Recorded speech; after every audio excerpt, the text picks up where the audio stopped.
So thanks to the organizers, and I also got the opportunity uh, by by way of this lecture, so that I can meet you all, and it could be very happy or very welcome step if I would be there. But because of this pandemic, we can't meet, and we have to maintain social distancing. Okay, so now come to the topic for which uh, I am invited here. So the topic is macroscopic investigation of power law fluid flow problems using in-house finite volume method and the commercial code. So the content of my this presentation, you will find three questions: why, what, and how.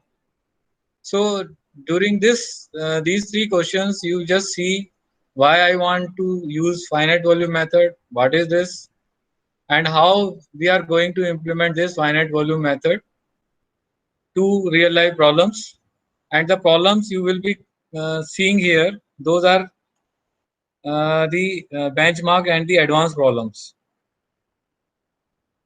Okay, so benchmark problem, you can say the some validation problems, and then we'll see some major problems or the real life problems. So why finite volume methods? Because many of us know about this finite volume method, and earlier were the days when finite volume method is so popular that the earlier softwares, commercial softwares, particularly ANSYS Fluent, are based on this methodology. So implementation into computer code is straightforward and can easily be adopted to any arbitrary shape geometries. Algorithms are highly developed. Discretization errors decreases with number of nodes. Emphasis is on the balances of the fluxes over control volumes. Conservation is ensured because of continuity of the fluxes. And it is not uh, easy as our finite difference method is. But I can tell you, because we have developed our in-house finite volume code, especially for the non-Newtonian problems, and I can say that it is a very good method. And also we have the finite difference method, in-house finite difference method also. And from my experience, I can say it is a very good method.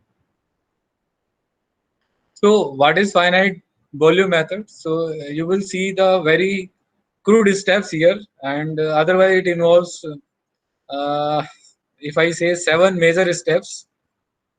But here in 3 steps, I will be covering or only the main highlights. So here the governing equations are in terms of the formal integration form, or whatever be the governing equations we are having. For example, momentum equations, or let's say you are having Navier-Stokes equations, or any governing equations in partial differential if you are having, let's say. So you have to first do the volume integration of each of the terms present in your governing equations, and then at many places you will be requiring some finite difference type of approximation you have to utilize, and then ultimately you will be getting some algebraic equations. Those you can solve by any iterative method. So it is a very crude presentation of your finite volume method, because I have to tell you more things, especially for the non-Newtonian fluids.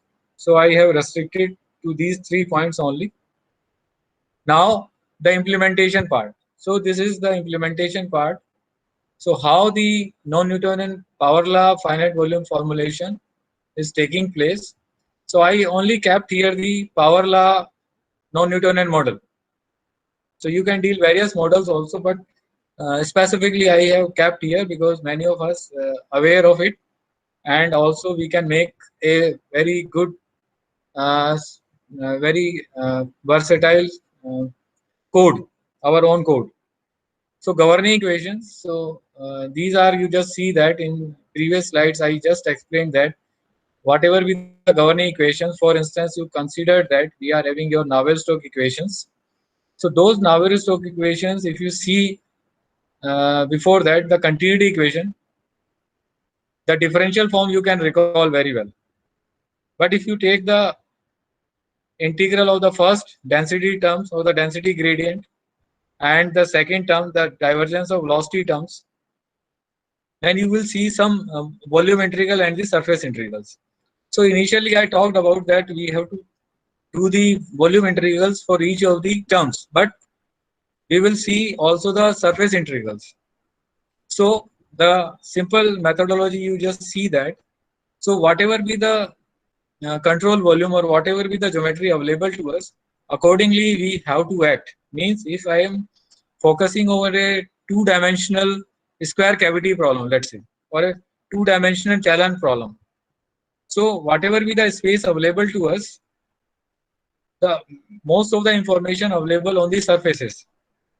So most of the places we will be requiring conversion of your volume integral into the surface integrals. So it will help in the solution methodology.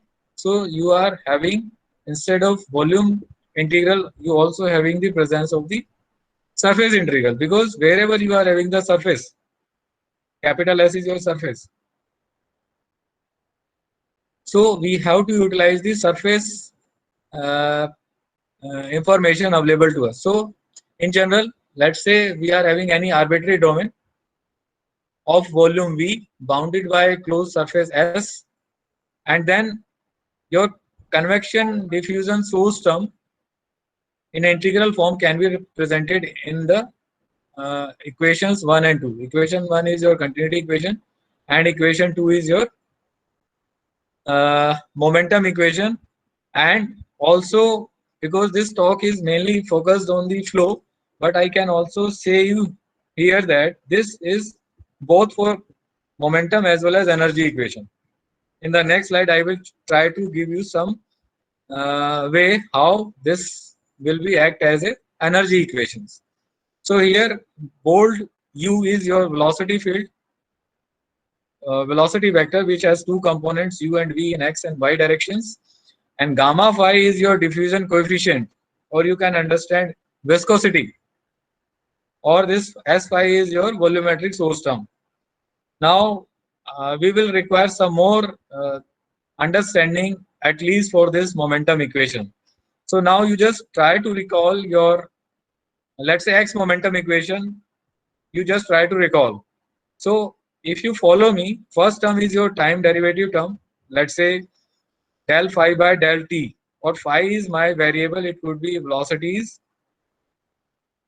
okay, or temperature if energy is also considered. So del phi by del t plus second term u del phi by del x plus v del phi by del y, and these second and third terms are said to be your convective terms, equals to, now you are having a source term s phi.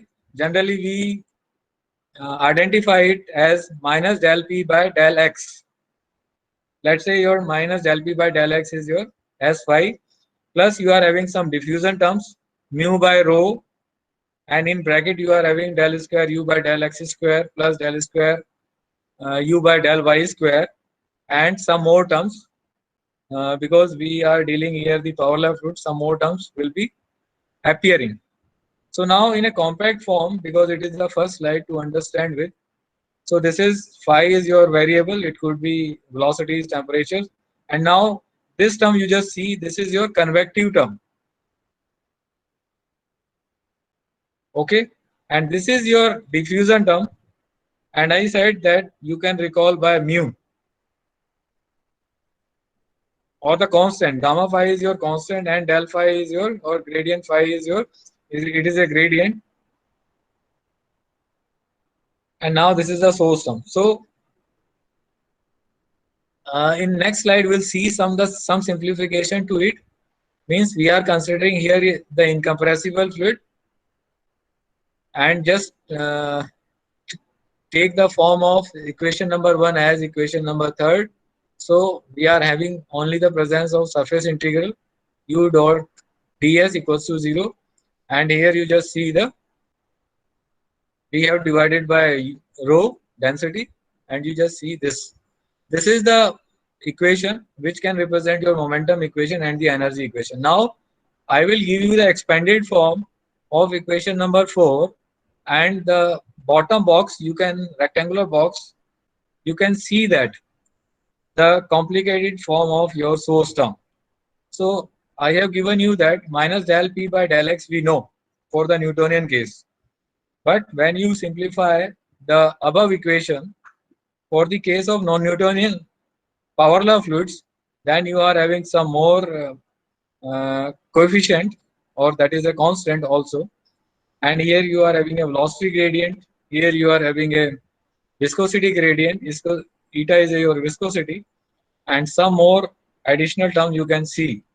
These are because we have used the shear stress expression of the power law fluids, and then we will got this form of your x momentum or the extra terms in x momentum, and similarly extra term in the y momentum, and some more thing also can be depending upon the complexity of the system. Because if you are considering, let's say, Richardson number or some thing else also, for instance here Richardson number is there, so mixed convection thing can be easily solved in case of a non-Newtonian fluids. Now energy equation, you just see we don't have any source term. If you just recall your energy term, we are having a time dependent term, then we are having a convective term, and then what else you see?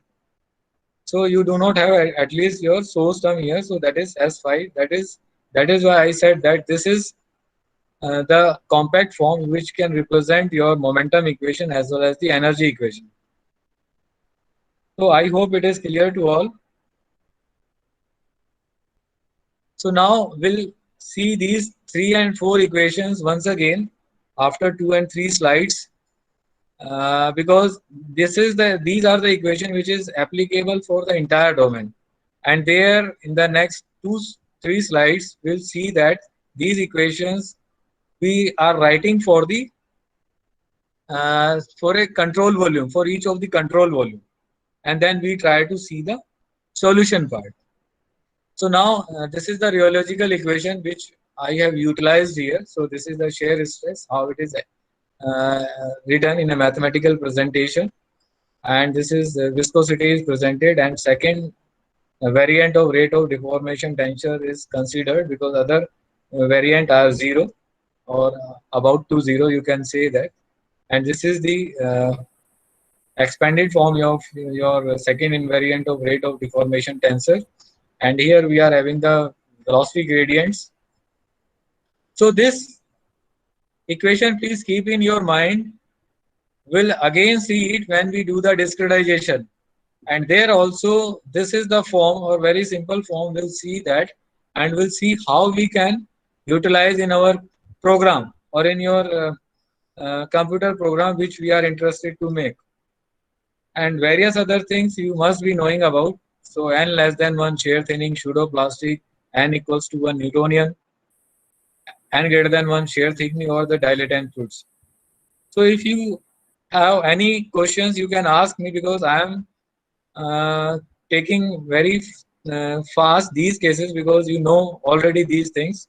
Please stop me if you have any query. Now come to the control volume, which is very important in case of a finite volume methodology. And here I wish to clear that. So if you are interested in a two-dimensional case, then we can imagine that for instance you are sitting in a room. So you just see the left wall, right wall, okay, and top wall and the bottom floor. So only 4 surfaces you can see, for instance, in a two-dimensional case. But if you consider a three-dimensional case, then all the 6 surfaces you can see. So first you have to figure it out, you are solving a two-dimensional case or a three-dimensional case.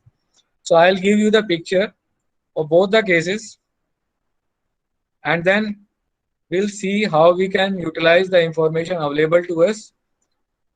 And a priori it is also very understanding that we should know what are the distances available to us. So the centroid of the control volume, this is the rectangular control volume you can see, and at the centroid, which is denoted by capital P, and your right hand side is your east side. So the neighboring control volume has the centroid E. Left one is your west side.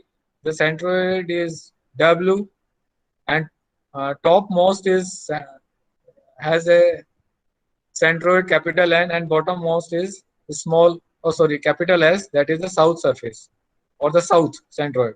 So you just can see that depending upon the directions we have to do our implementations and we have to do our formulations. For instance, at many places you will see that if I am here, if our mass flux is in positive direction here, let's say this is the mass flux or the direction of flow is in this direction, let's say.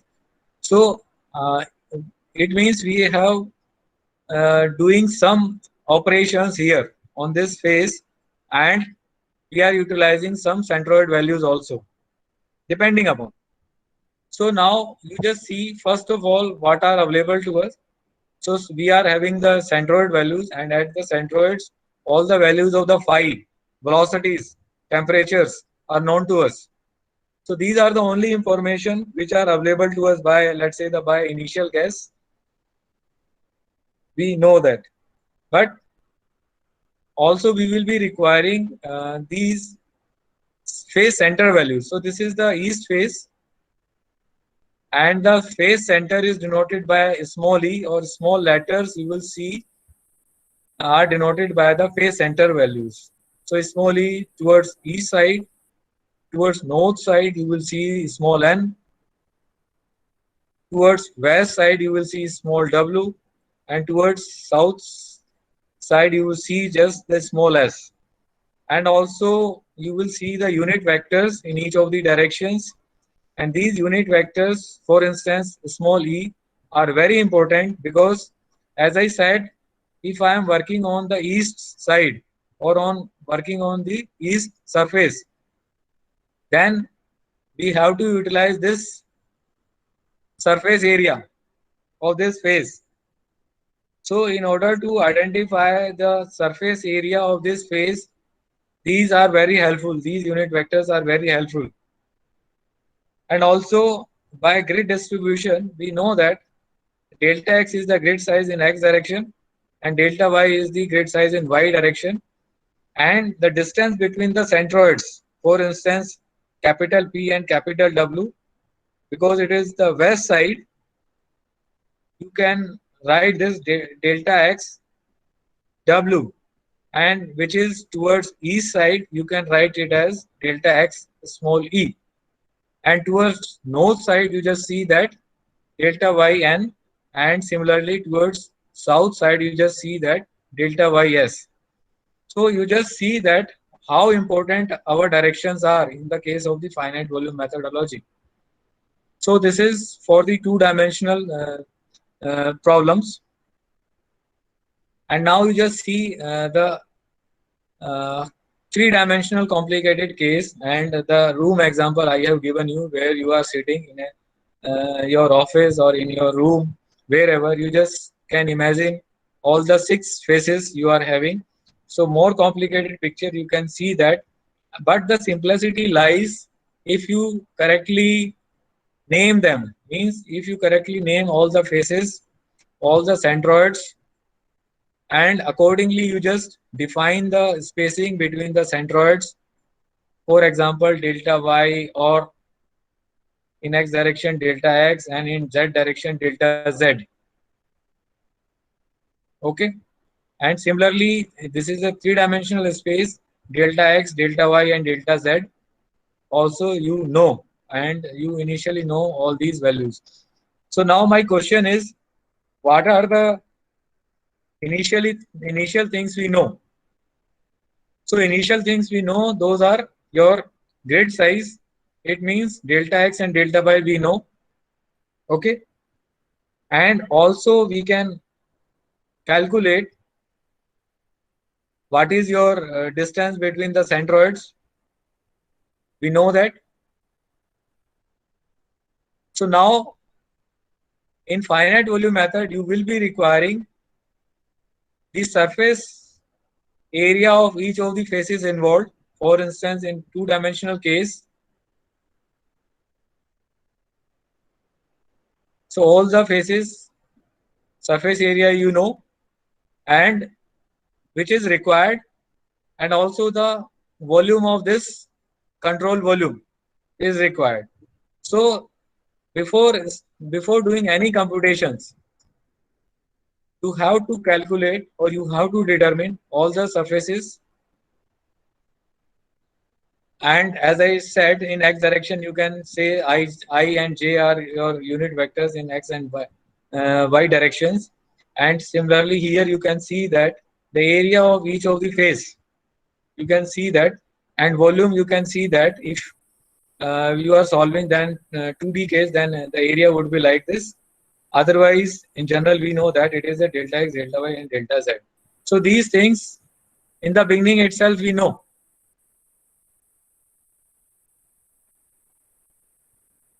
Now come to the some approximations in finite volume method. So we will require many approximations.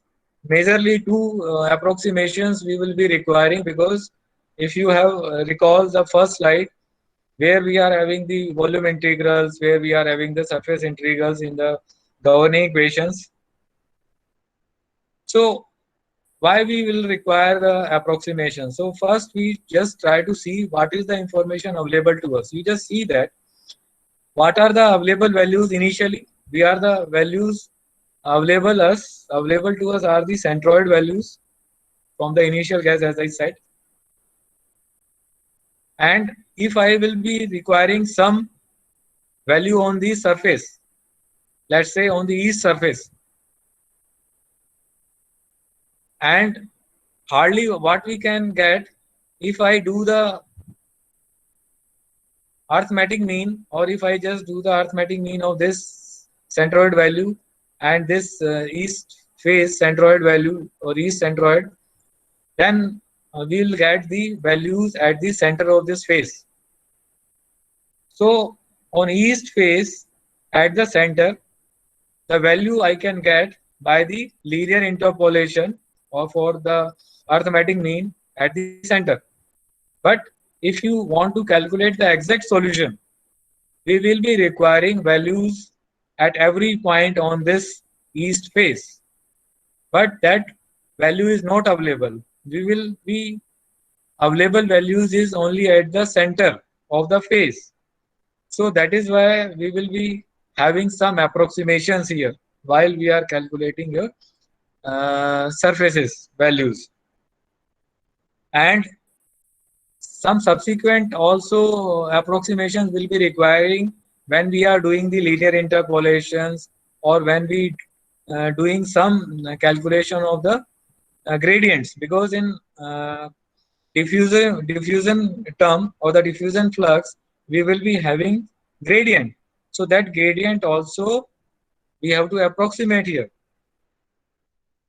So now just we'll see one by one. I have given you uh, why will we requiring the approximations. First, as I said, equation third and fourth, we will have to write for the each of the control volumes. Okay, so now the symbol changed. For the surface integral, we will be having delta x, delta s. It represents the volume surface integral of the control volume. And similarly, your momentum and energy equations can also be written in a simpler form. Now, as I said that this term, this is the convective term, and this is the diffusive term. Please keep in your mind that in at least in diffusion term or the diffusion flux, you will be having the gradient. So here you will be requiring some approximations, and that is the second approximation you will see. And also, if you can keep in your mind uh, the continuity equation, we are having the surface integral, and for the time derivative also we are having the volume integral, and for the source term we are having the volume integral, and this convective term and the diffusive term we are having the surface integral.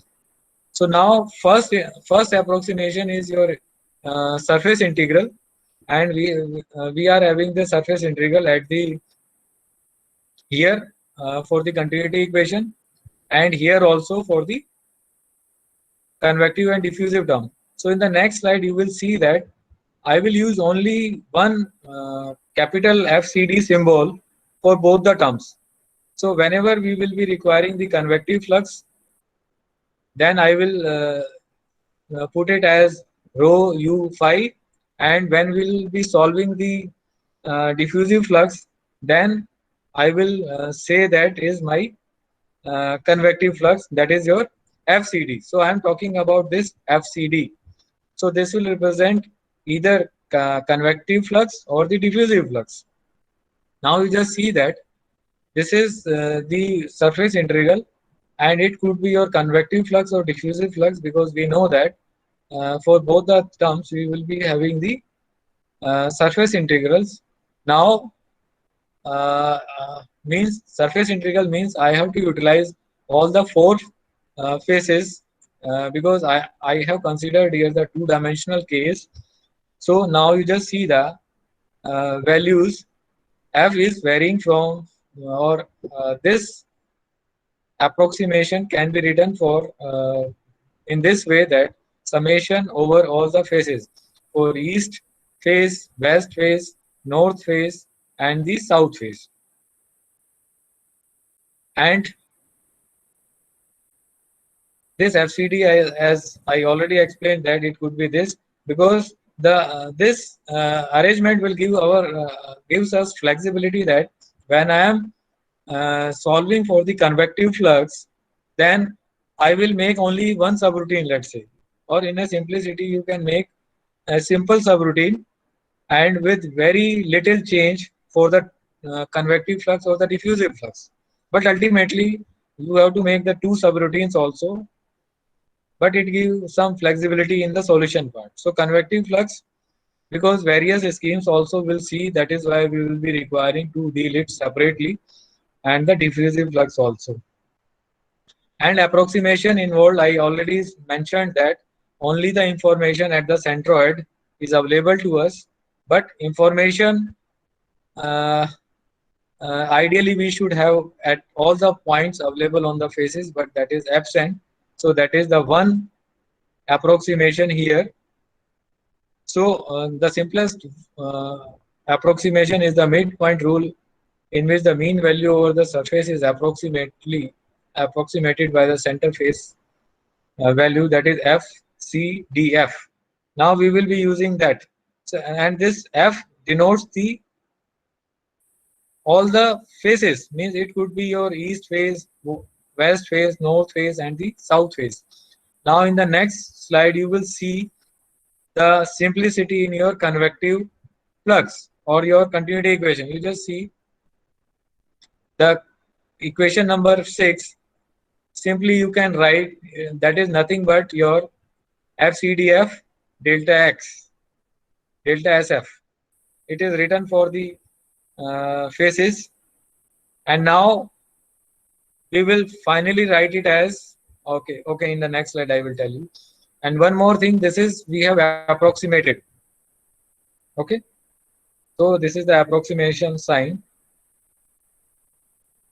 And now when we deal the continuity equation, then you will see that this form we will utilize there. Now approximation of the volume integral also, because initially we have learned that we are having both the integrals, surface integrals and the volume integrals. So approximations at both the integrals we will be requiring. So volume integral is the simplest one. You just see whatever be the quantity and we are having the volume integral. So if we can take the mean value, or this mean value, we can just approximate here whatever be the value available at the centroid. So capital P denotes the values at the centroid, and this delta Vp denotes the volume of the control volume. Okay.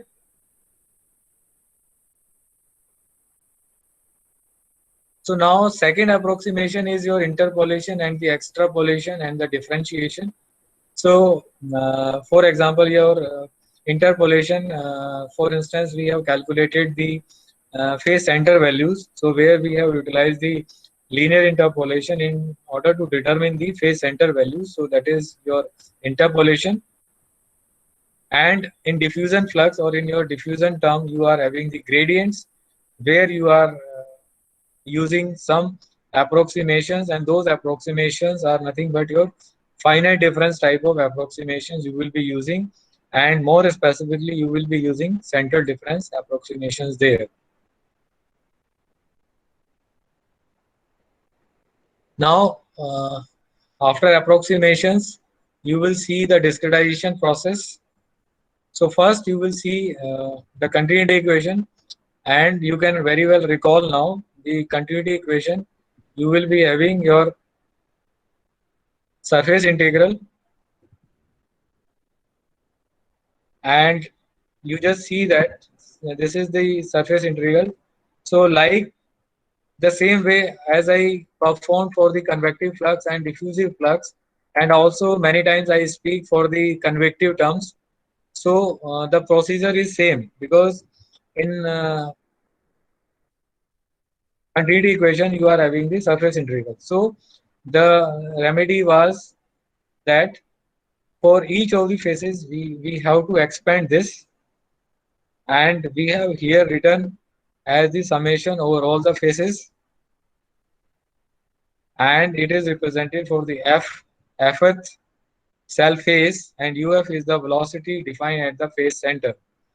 Now this complete term we will be representing now by simplest form, which I am saying that we will be representing in a very compact form, that is the uh, mass flux, or depending upon the direction it is for instance your outward mass flux, and we have represented this in a very simple form. So this is my mass flux, which is approximated as rho uf dot gradient sf. And now you just see the simplicity of the continuity equation in the very next slide. So in next slide you just see that this summation I will expand for all the four faces,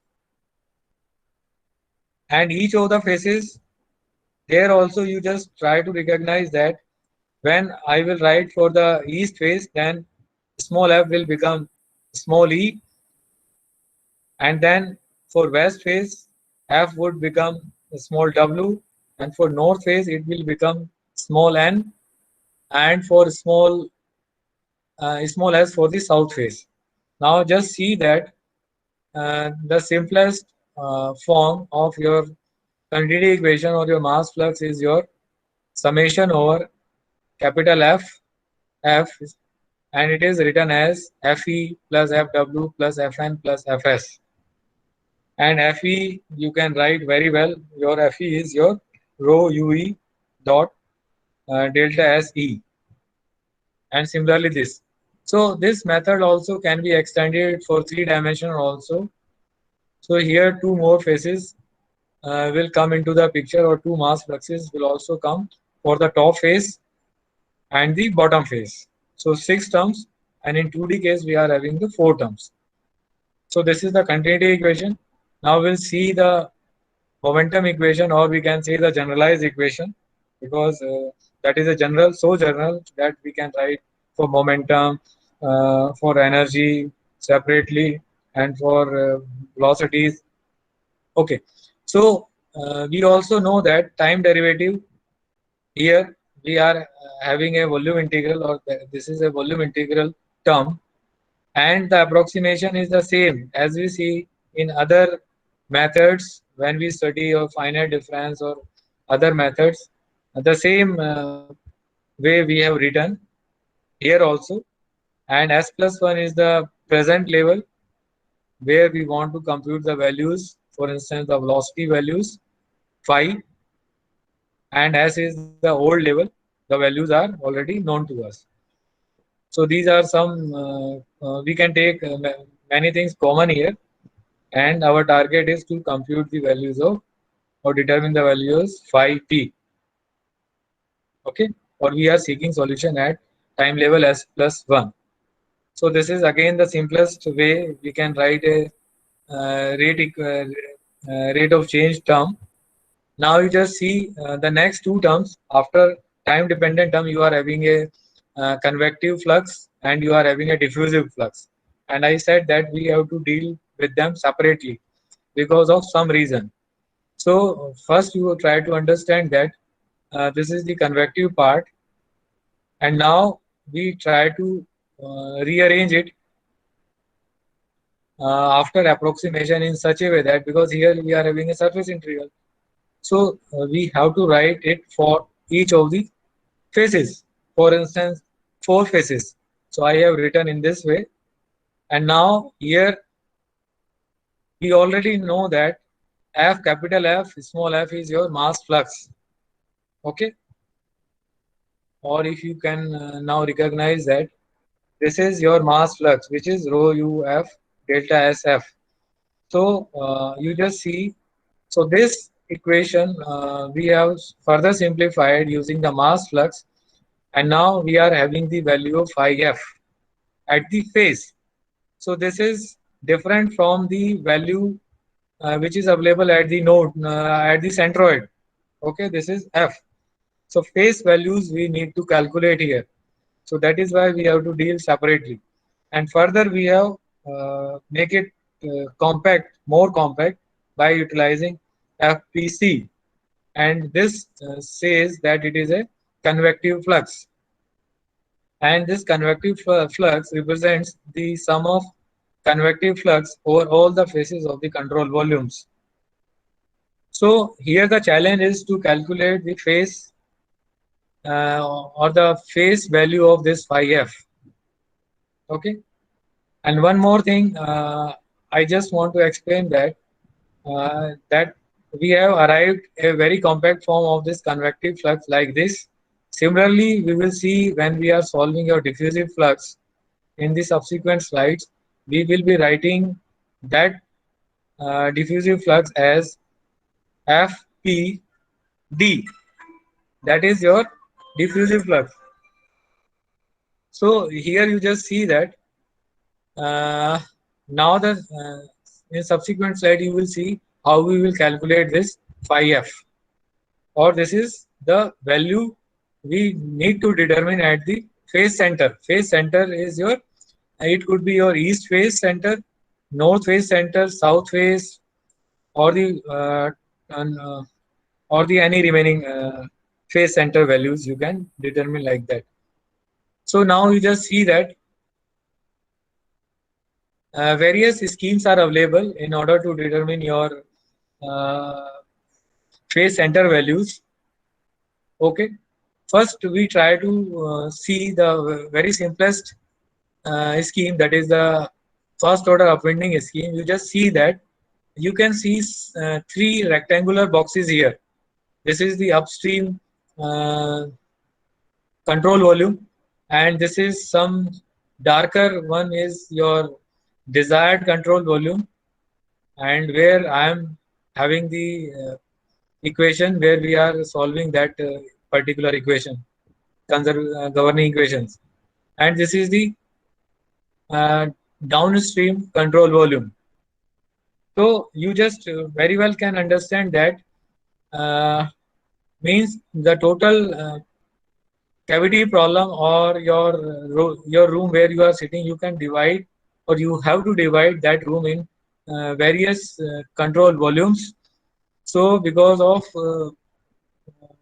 the space constraint, you just see the control volumes in the x directions, and only these uh, control volumes will come into the picture when I am utilizing these uh, or when I am simplifying the value of phi f, or the values. For instance, if I want to calculate the value at the phase center here, where my pointer is, so at this point, we need to have some scheme. So in first order upwinding scheme, it says that whatever be the value of the upstream point available to us. So only one point is required, and it is approximated that phi f, the value at the centered face, the value at the east face center, it is nothing but equals to phi u. So this is phi u is the point already available to us, and value we know that. But I can also tell you that this scheme is not used and we should not use it. You already know the reason, but because of the accuracy wise or accuracy problems. Now come to the second order upwinding scheme. Here we have to utilize uh, 2 points, and you can see we have to consider two upstream points. One is this point available at the capital P point, or this centroid value, and capital W centroid value, and we are calculating the same value at the east face center. So if you just do the extrapolation, upwind extrapolation, and this is simple mathematics, and then you can calculate this phi f value at the east face is nothing but this expression. Okay. And now come to the center differencing, and the center differencing uh, we required when we have one downstream point and one upstream point. So it will give weightage both upstream and the downstream points. And here again we are calculating the same value, let's say. So, and if you just do the linear interpolation here, then this type of expressions can be obtained. So many of you have seen that this I have represented delta x. So you just don't worry about that. You can deal with the volumes as we have dealt with in your second order upwinding schemes. So it is converted just because we have utilized this finite volume methodology for two-dimensional columns also, and there you will be requiring delta xu. So delta xu is your this distance, okay, and delta xd is your downstream distance, okay. And here, if I forget to mention, delta vu is your this control volume or control volume of this cell, and this is your delta vuu, delta vuu, far upstream point. So this is first order, you should not use it. Second order accurate, third order accurate. Now we just go to the third order quick scheme. So it is a third order quick scheme, and here as compared to your second order upwinding or central differencing, here we are having your two upstream points, phi u and phi uu, and one downstream points. Here we try to fit a one parabola type of thing, and this type of equation again you can obtain if you do some simple mathematics. Initially you just took the volume, for instance delta delta vuu like that, and then for the 2D case you can convert in the distances of delta xu and delta xuu like that. So you just try it, you can get it. So it is more accurate, we all also know that. So now come to the most interesting part, the non-Newtonian term, because it is the formulation especially for the non-Newtonian terms. And if you just try to recall your viscosity, how we have represented in your power law fluid, so it would be for instance 2 times of I2 raised to power n minus 1 divided by 2, and I2 we have further written, I2 is your second invariant of rate of deformation tensor, which we have written as velocity gradients in x direction, y direction, and your and this form also, right? Or epsilon, if you just recall epsilon xx, epsilon yy, epsilon x, y, like that. Okay. And now because these are our gradients, okay, so we have to represent by a simple uh, finite difference approximation we have to utilize here. And now you just see that small ue, small uw, what are these? So these are the values which are available at the phase center values. So phase center values are involved, and you need to incorporate here uh, the values and the distance between the two differences. For instance, ue minus uw, it is nothing but these are delta x apart, and in y case it is delta y apart, and similarly the these two terms. So this is your non-Newtonian power law viscosity. You have to write, and you have to make a separate program for the viscosity power law viscosity calculations. And I already said that these are nothing but are calculated at the phase centers. And how you have to do? Just you have to use here the linear interpolations. Now come to the diffusion flux. And for diffusion flux, I just said that this is the form I said during uh, explanation of the convective part, that diffusive form also you will see in a very compact form. These compact form just we are writing because of our simplicity in the program or for our understanding. Now just I begin with your diffusion flux. So this is your diffusion flux. So we are having your similar to your convective flux, we are having the surface integral, and this is the gamma phi. Your gamma phi is your constant, for instance, your viscosity, and this is your viscosity now. Generally, in Newtonian formulation, you will not see it.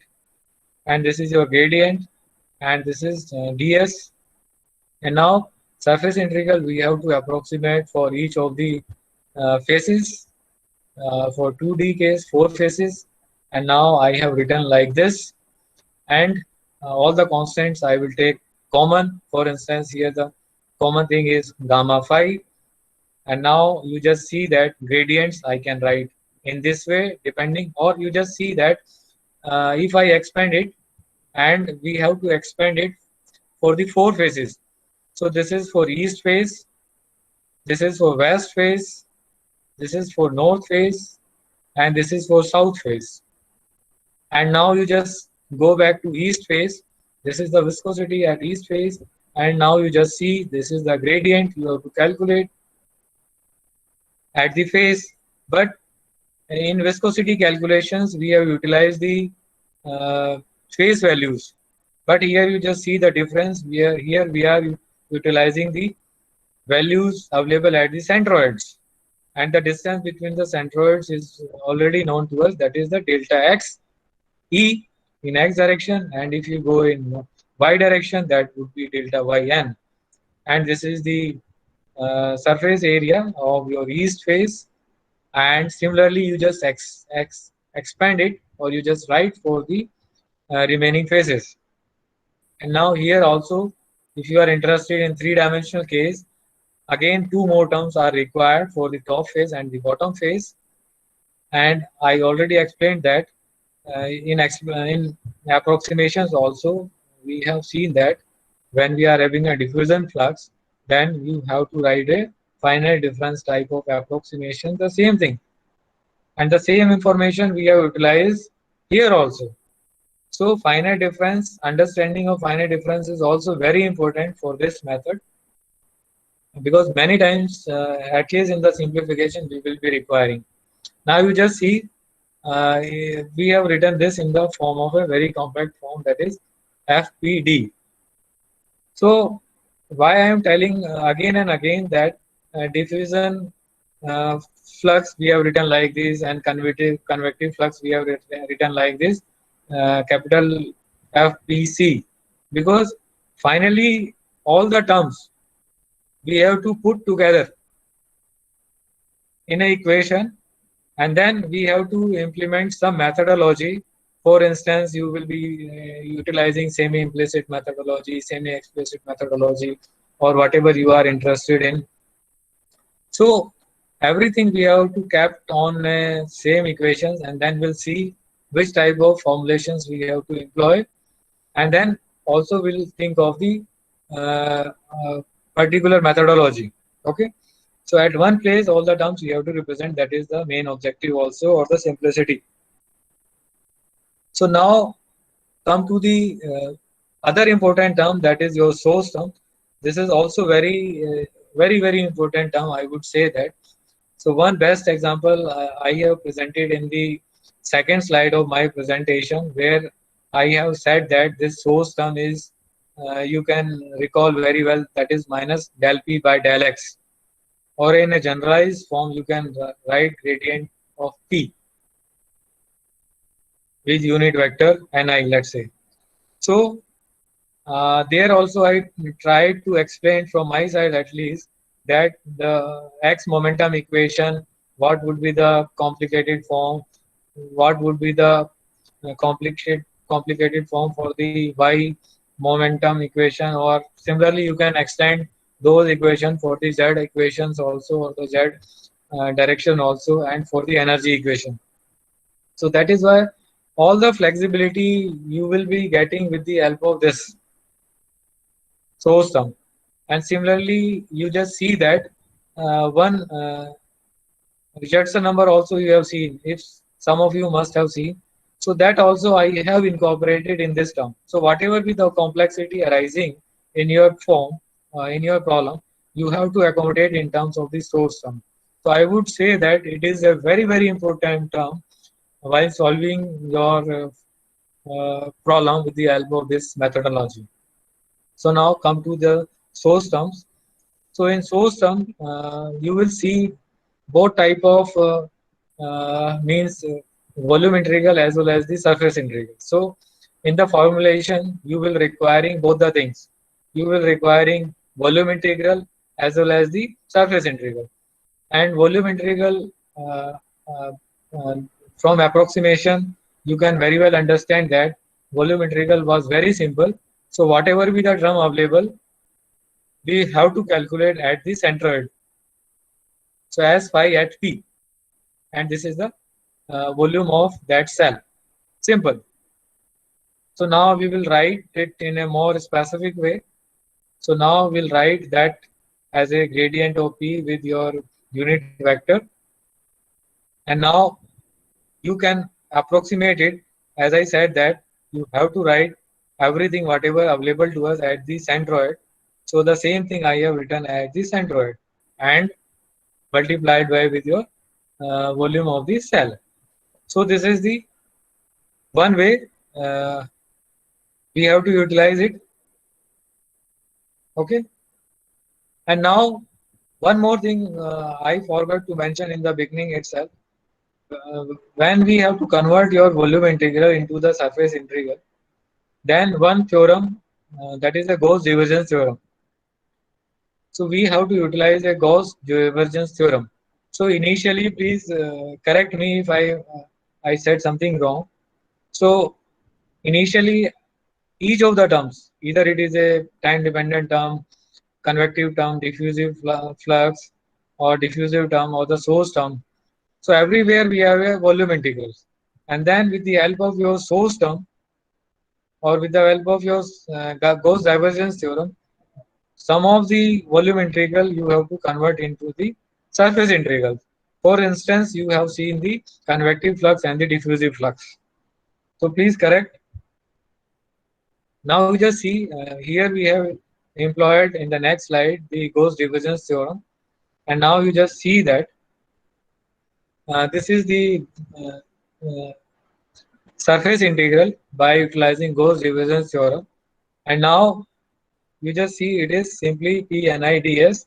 And now we know that whenever we are having a surface integral, then we have to write this term for each of the surfaces or each of the faces in this manner, where f denote the fth phase. Okay. And now I just again say that both the surface and the volume integral we have to utilize. So that is why uh, I kept here. And when you will see the complete equation, or when you will see equation number 20, or the next, I think next equation, you will see the complete picture of your uh, momentum equation or your general equation, where you are having your approximation of your convective term. So I just go back. You will see your this form, or your rate of change term, this form, and your continuity, you will see this form. Continuity is this, rate of change is this, you will see. And then convective flux, you will see this. Diffusive flux, you will see this. And now in that equation, complete equation, you will see this. Okay, this you will see. Now you just, okay, I am just uh, talking about this equation number 20. So this is your second equation. If particularly you will recall equation number 2, the most generalized equation. And this is your convective flux, this is your diffusive flux, and this is the term just the previous slide we have seen, that is this equation. So this is the final equation, we have to solve it. And also we are having your continuity equation, this. Okay, now first of all, we have to understand what type of methodology you are interested in. For instance, I have utilized here the semi-explicit finite volume method. So according to this, uh, this convective flux, diffusive flux, we have to calculate at the previous level, and S is your previous time level, and this term is calculated at the level S plus 1, or the present level. And similarly, your continuity equation also you have to calculate at level S plus 1. So in semi-explicit, more specifically, momentum equation are discretized in an explicit manner, with an exception of the pressure gradient terms, which are treated implicitly, and also continuity equation also enforced implicitly. So here this is S plus 1, that is implicit one, and this is also S plus 1, that is the implicit one. So this equation we have to solve. So in this presentation, I am not telling you the detailed picture how you are solving, because it is more involved mathematics.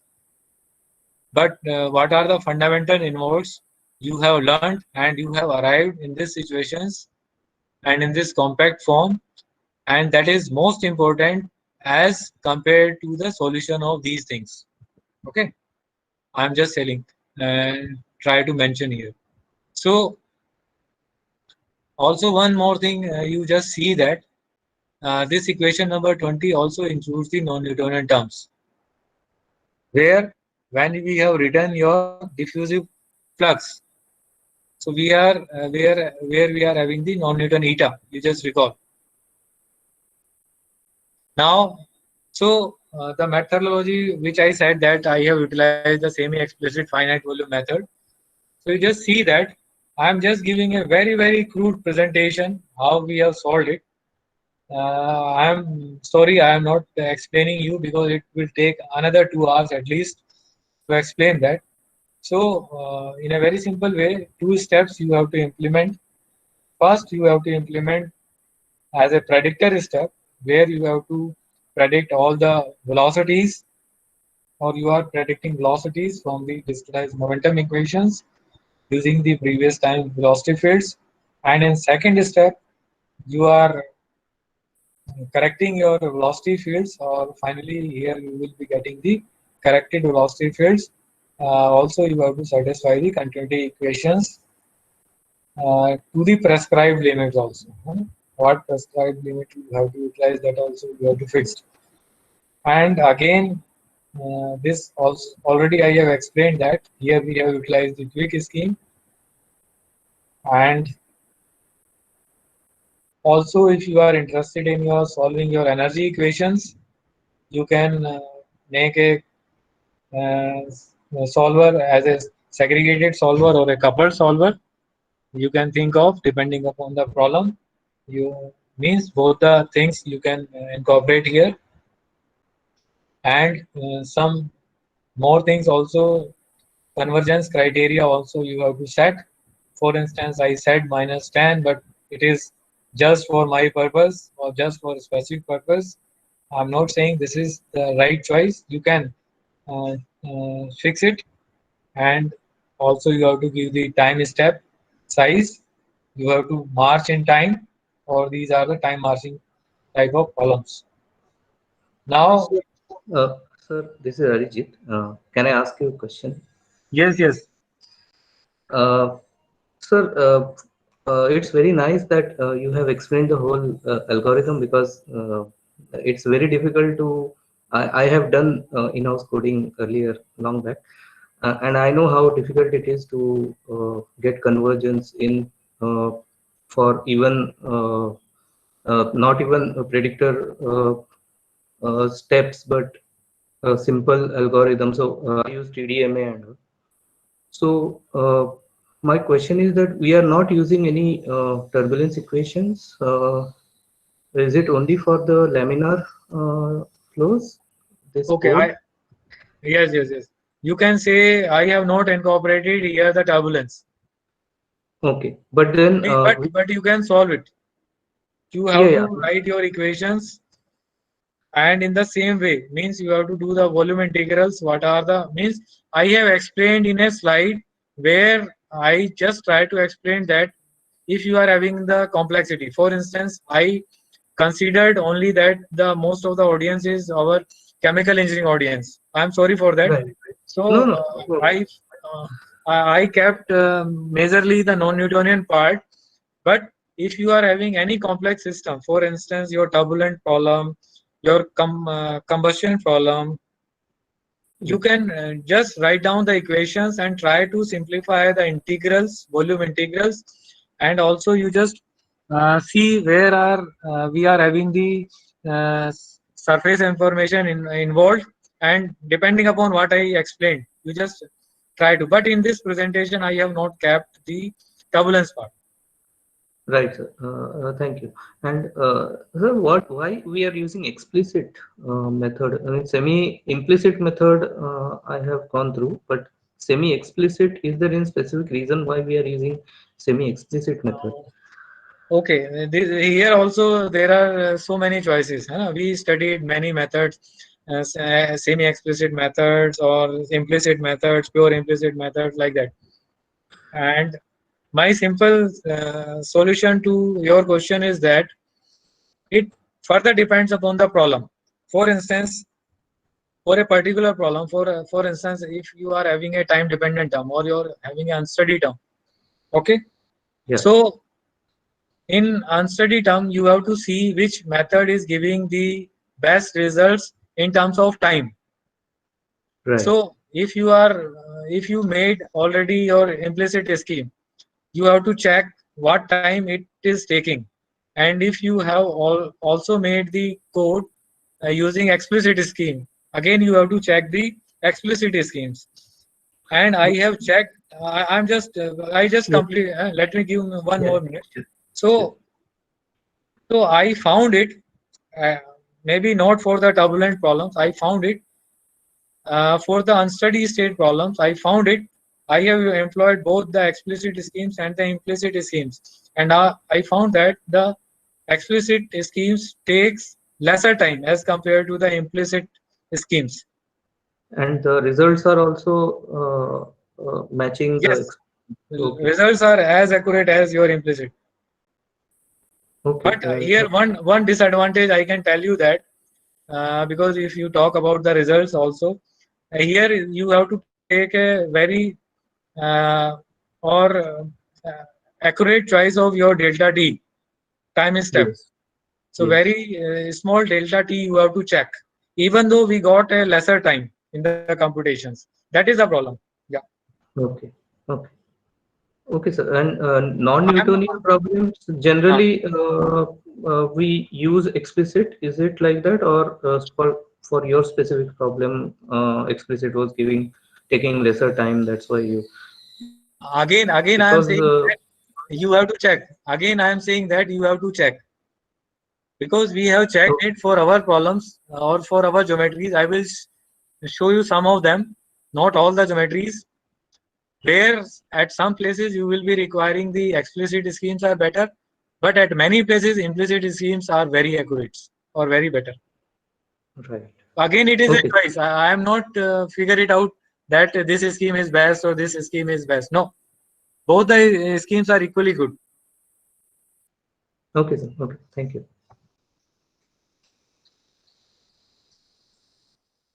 Okay, I just give you now. Hardly I will take 15-20 minutes because most of the thing which I want to explain, I explain in the part one. And if you have any difficulty, you can ask me, or you can also ask at the end of the lecture. So now I just try to give you some problems which I have solved here with the help of my BTech students, MTech students, and the PhD students. And please don't think that these are the only problems which we have solved. We have solved various problems, including turbulence, including fire research and engineering, and also we have did the experimental investigations for the fire research problems also.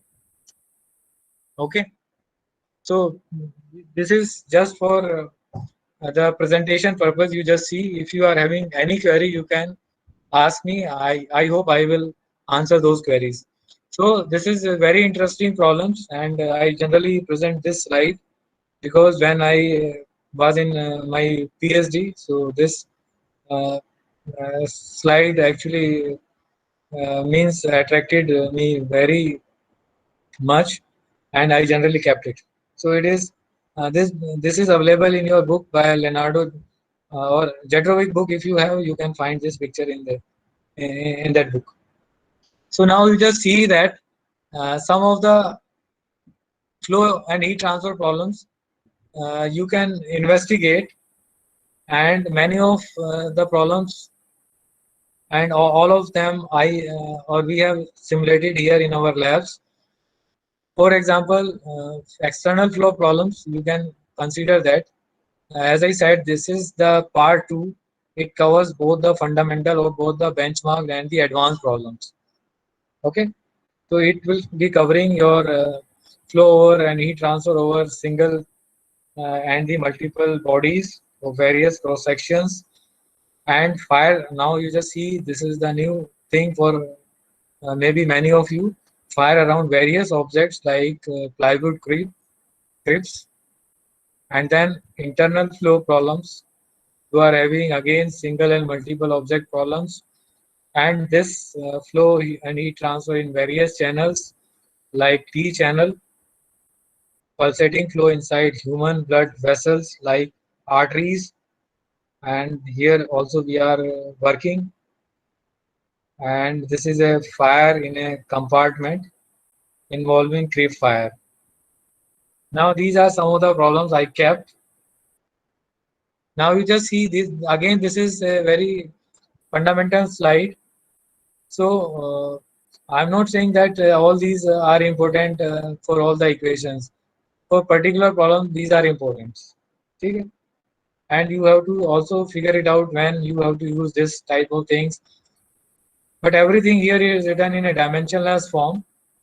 But in general, the information provided is true. Means for external flow, you will be requiring one inlet, one for a two-dimensional case. Please specifically, please focus 2D case. Hai na? Otherwise, if it would be a 3D case, I will mention. Otherwise, it is a two-dimensional case. So we are having a inlet, we are having a uh, outlet, and then we can having a some uh, energy generation source, or let's say some square cylinder or any type of thing. And also depending upon your assumption, etc., we will many times require the planar symmetry, and this is again slip type of boundary conditions. And now you just see the boundary condition in the internal flow problems. You are having some fully developed flow at the inlet, then outlet you are having some convective boundary conditions.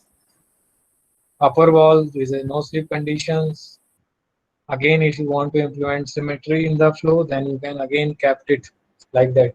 So to complete the picture, I explained many things for the momentum equations or generalized equations. So I thought I should also keep the boundary conditions.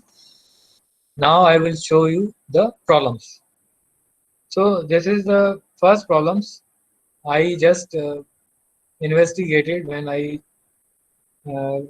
left, or when I came from Steel Authority of India Limited here, and I joined here IIT Kanpur. So this is the first problem I completed, and you just see that it is for the shear thickening fluids, and it is again I would say that it is a simple problem, and if you want to start you can do it. And many things we can establish here. For instance, you can see, okay, now, okay, first you just try to understand that it is a simple confined problem. You are having some one square cylinder, some parabolic velocity profile at the inlet, and then no slip boundary condition. And this is the you just see that the grid. This is the grid structure, and this is the half domain of the problem. Now you just try to note down that in this problem, the same methodology what you have seen in the first part. I have utilized this problem, and this code, or this is also generated in some other code, that is I made it in a MATLAB code. So I generated grid in a MATLAB, and then I have a code in C, and then in C I have solved all those solutions, all those equations which you have seen there. So I don't think that I need to explain much about the grid, because our audience know why we have taken the very fine mesh here on the walls, etc. So I just go ahead, and now the engineering parameter you will see, for instance, your heat transfer calculations we have calculated on this cylinder, and you just see the classical boundary conditions you will see are constant wall temperature condition and the constant heat flux conditions, and you also can see the various values of the power law index, and this is the variation, very systematic investigations you can see, and very idealistic also. And further we also try to establish some correlations in terms of JS factor. So that is the new at that time. So I am talking about in 2009. I joined IIT Roorkee in 2007. Okay, so it is an old picture now, more than 10 years ago. So you just see this is an old picture, old story, but old people will generally consider that they used to say the old stories, है ना? जैसे हमारा बुढ़ापा आ जाता है ना, तो पुरानी बातें याद करते रहते हैं. So same story. So that is the first problem. Now you just see this is the problem solved by my PhD student Deepak Kumar, and here we have simplified the shear thinning and the opposing buoyancy case in a confined domain, and many things we have investigated here. More interestingly, you just see the validation of our numerical results with the experimental things. You can see we are very good comparison with the experimental values. And now you just see where many things we have calculated, for instance, stall number and Mainly, I think here we are having a stall number, and now you just see uh, some critical values also we have determined. So uh, onset of vortex shedding we also determined. So various values of the blockage ratios we have played here, and it also depends because various values of power law index involved here. So it also depends upon the values of n, which values of n you are considering. So n value or critical uh, values depend upon that n. So this is the drag coefficients, and this is Nusselt number also we have determined for especially three blockage ratios, and the Richardson numbers we have considered minus zero point 0.5, minus 1, or we are in a opposing buoyancy case. Now again, this is a work of my PhD students Anirudh Sanyal, and here this is a very good article, means is of 26 pages, and various flow patterns we have established, and here we have played with various values of the S by D. S by D is your, for instance, you are having a side by side cylinders. For instance, you just understand that in a heat exchangers you are having a plates, or you are having a circular tubes. So that will give you some example that though I am not using here for the circular cylinder this square cylinder case, but I just want to give you the example. So in cylinder, in heat exchanger, the importance of the pitch is the important parameter where you can play it, and you can tune your heat exchanger uh, accordingly what information you want, or what for what application you want to use your heat exchanger. So this plays a very important role. So we varied various values of the pitch, means the distance between the two objects, and we found very interesting flow patterns, single body type of structures, non-sinusoidal periodic waveforms, chaotic forms, and like that, and non-interacting type of, means it is a very detailed picture.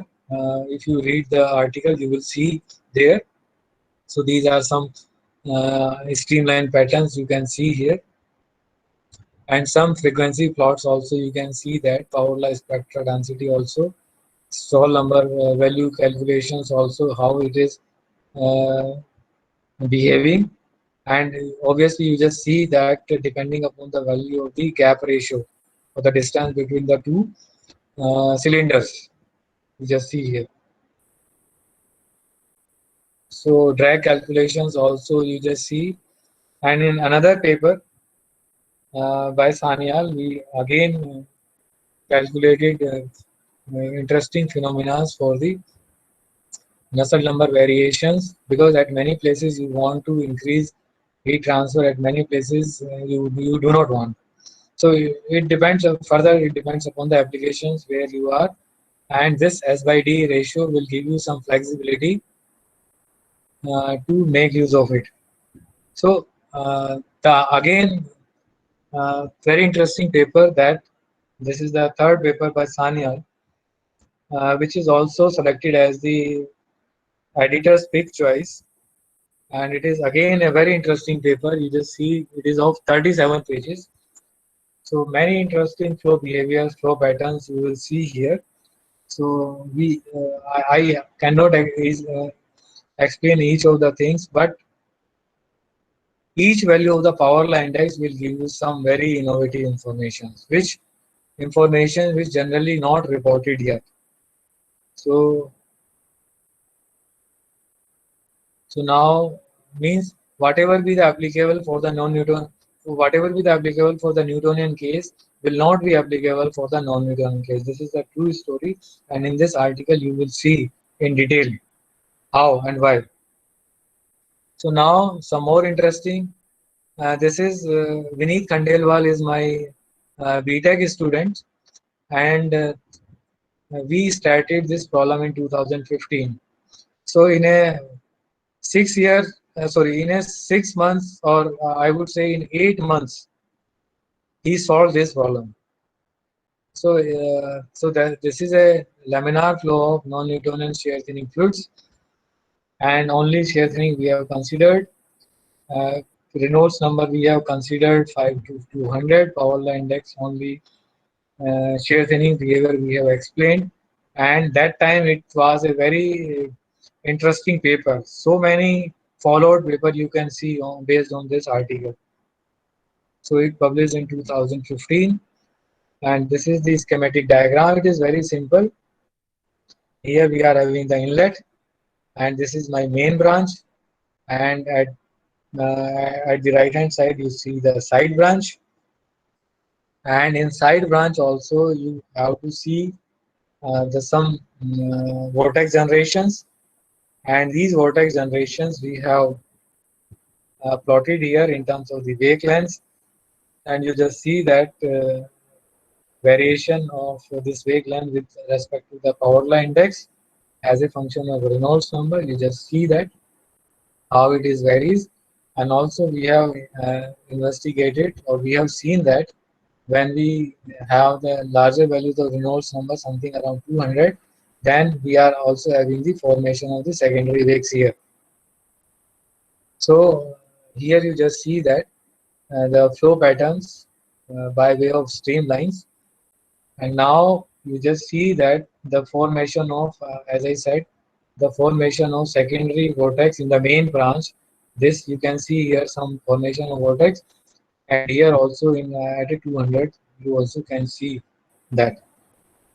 So this is I only presented for the n equals to 1, but in that article you can see many such plots, and also we have determined the onset of flow separations, means the where the appearance of flow and where there is no wake generation. So here no wake generation, here wake generation. Similarly here there is no wake generation, and here there is a wake generation. So this is also you can see in these figures by way of streamlines at various values of the power law index, and this is further you can plot as a critical Reynolds number, that I would say that the uh, critical Reynolds number for the onset of flow separation, and then you just see how it varies, and some viscosity variation plots also you can see how it varies along the side branch, or along the side branch, left hand side branch you have seen in this figure.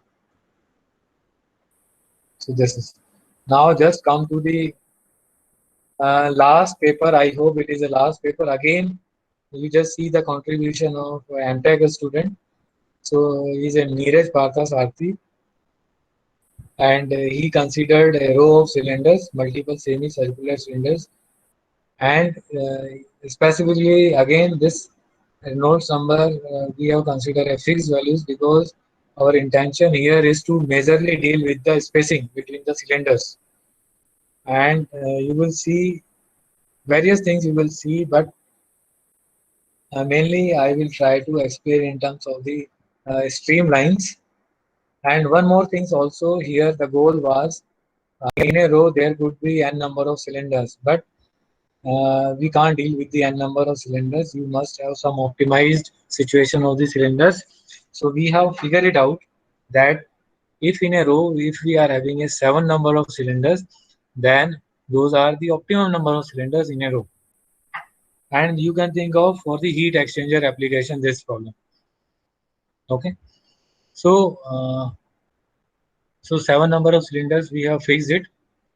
And again, you have to see that, as I said, that we have to deal here with various values of the gap ratio, or the distance between the cylinders.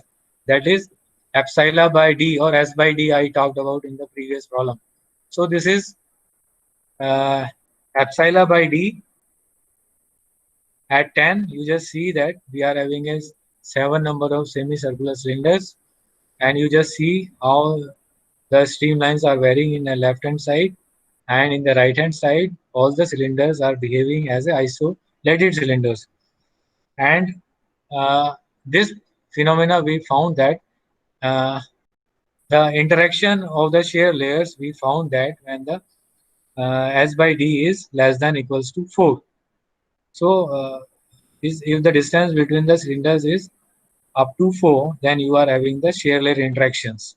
For instance, you can see when the cylinder distance or the pitch distance between the cylinder is 1, you just see very interesting patterns. For instance, you can also visualize here in phase and anti-phase type of things in your streamline patterns, and the combination of both the things of anti-phase and the in phase in these figures. But after as epsilon by d or s by d4, you are having the isolated behavior of the cylinders. And here the finally you will see the calculation of your average quantities, engineering quantity, drag coefficient, stall number, and your Nusselt number. Now finally I want to conclude. So I think first I will conclude and then you can ask some questions. So here we have seen the implementation procedure, particularly for the non-Newtonian power law fluids for the finite volume formulations, and we have seen uh, fundamental and advanced problems under various conditions of force, aiding, opposing, and various other conditions of Reynolds number, Prandtl number, and the Richardson number, power law index, and gap ratio, that is S by D, epsilon by D. And we have identified various flow and thermal structures we were not earlier defined.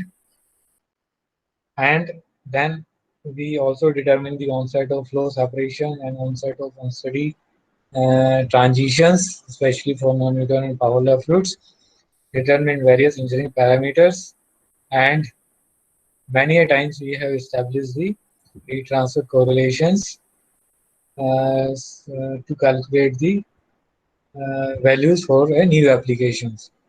So beforehand, I want to thank to my BTech students, MTech students, and PhD students, my collaborators, and most welcome for the almost acknowledgement due for Dr. Anurag Tiwari, and he has given me this opportunity to present this work in front of you. And Anurag, I will visit your campus, and I again want your some invitation so that I can visit your campus.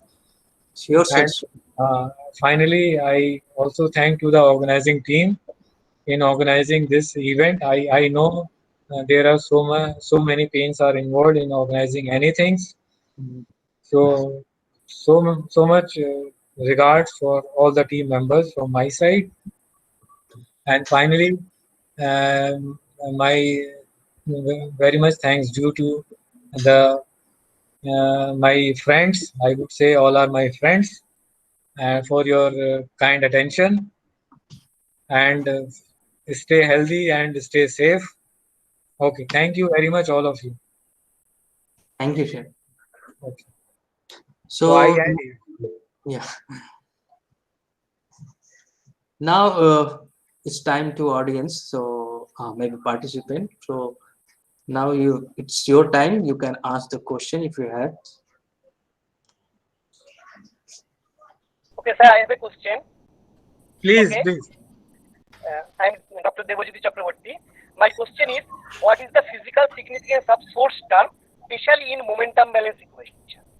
Physical significance of Source term, especially in momentum balance equation.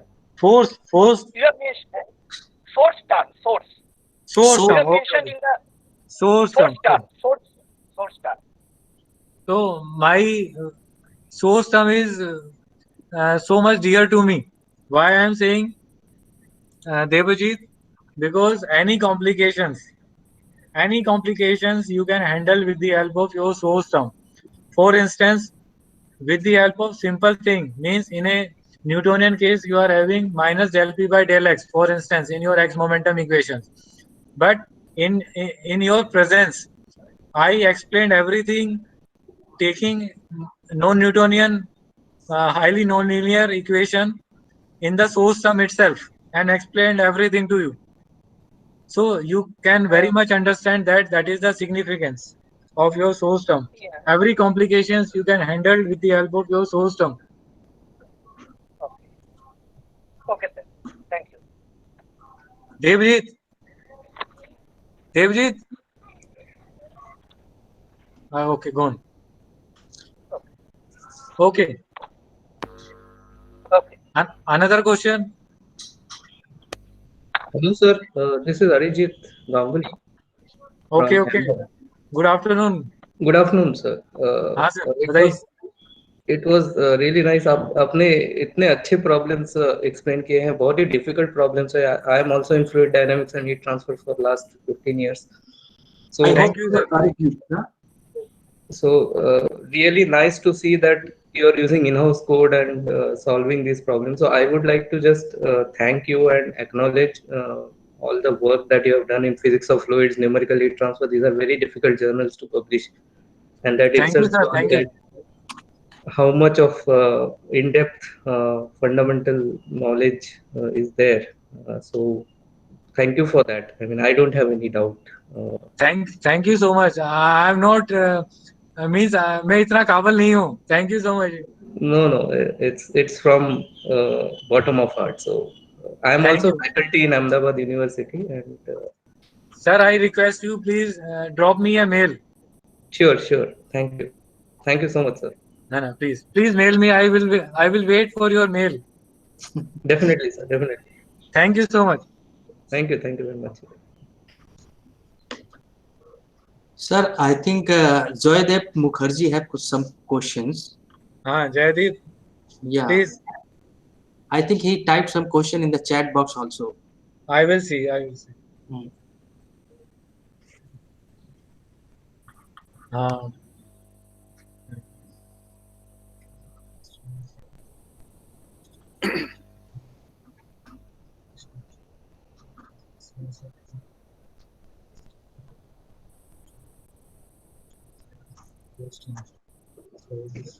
Okay, Jaydeep asked something about mass transfer with chemical reaction, and then he said that source sum can be defined in terms of the reaction rate of species. Jaydeep, I have to see the type of equations or the kind of equations you are having. Yes, at this time I can say that whatever be the extra terms involved, you can accommodate in your source term. But you may have some more additional equations. For instance, when we solve a turbulence situation, okay, so in turbulent situations we are having two more additional equations. So similarly we have to see that we also having more equations or only 3 equations are required. That also is the concern. Jaydeep? Okay. Sir, Jaydeep's microphone is not working, so he Okay. can type that. So please see if the additional equations are available, then you have to also taken care those equations also. And whatever be the extra term in the momentum, you just keep it in your source term. Or you can discuss on phone sometime, no problem. Okay.